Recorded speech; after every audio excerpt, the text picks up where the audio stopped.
Tortang itlog. Napakasarap na pagkain sa Pilipinas.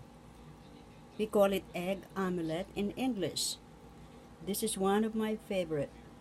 And this recipe and more are found in Mom and Chef Nanay Nene Teodora of Philippines Cuisine Cookbook Recipes written by Juanita Gutierrez.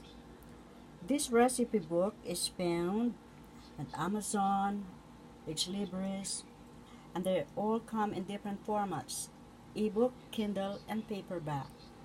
Enjoy delicious omelette.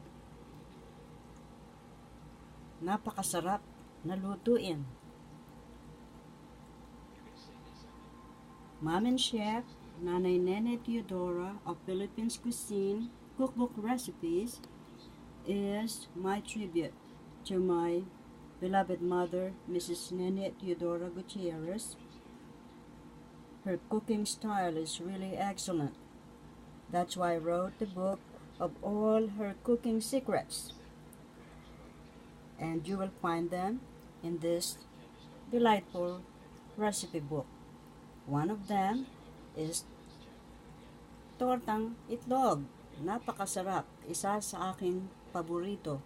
Enjoy, happy cooking, and happy dining with family and friends.